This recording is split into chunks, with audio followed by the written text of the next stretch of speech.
Hello বন্ধুরা, চলে এলাম আজকে নতুন আরেকটি ভিডিও নিয়ে।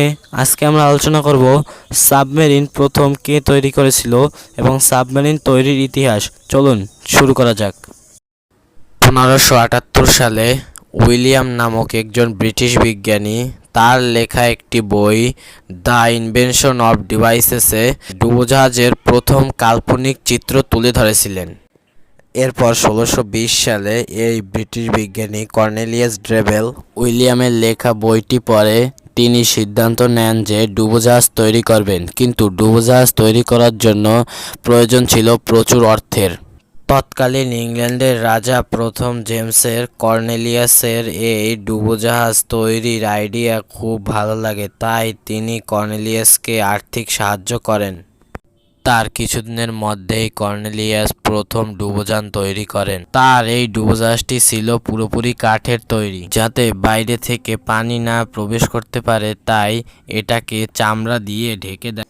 এরপর 1620 সাল থেকে 1624 সালের মধ্যে আরও দুইটি ডুবোযান তৈরি করে সেই টেমস নদীতে পরীক্ষা নিরীক্ষা চালানো হয়।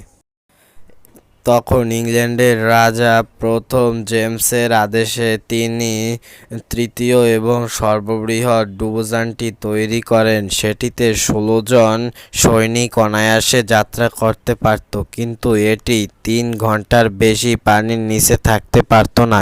এটি ছিল এই ডুবোযানটির সবথেকে বড় দুর্বল দিক।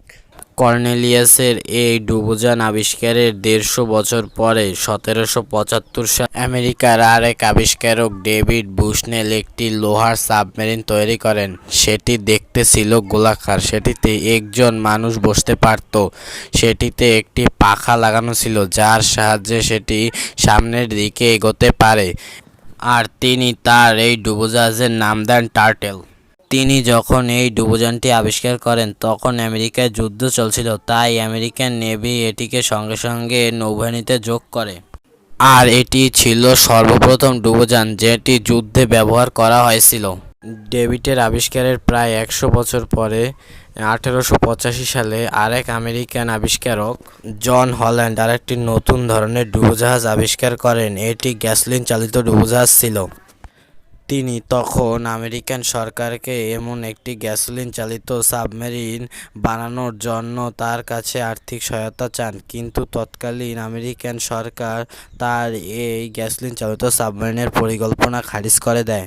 কিন্তু জন এখানেই দমে যাননি, তিনি সাবমেরিন বানানোর জন্য নিজেই অর্থ জোগাড় করতে থাকেন এবং তিনি 1897 সালে তার গ্যাসোলিন চালিত সাবমেরিনের সফল পরীক্ষা করে সকল বিশ্বকে তাক লাগিয়ে দেয়। আমেরিকান নেভি হল্যান্ডের এই সাবমেরিন দেখে 3 বছরের মধ্যে এর ডিজাইন কিনে নেয়। এরপর প্রথম বিশ্বযুদ্ধে সাবমেরিন ব্যবহারের পর থেকে এটি জনপ্রিয় হয়ে ওঠে। আজকে এই পর্যন্তই, দেখা হচ্ছে পরবর্তী ভিডিওতে।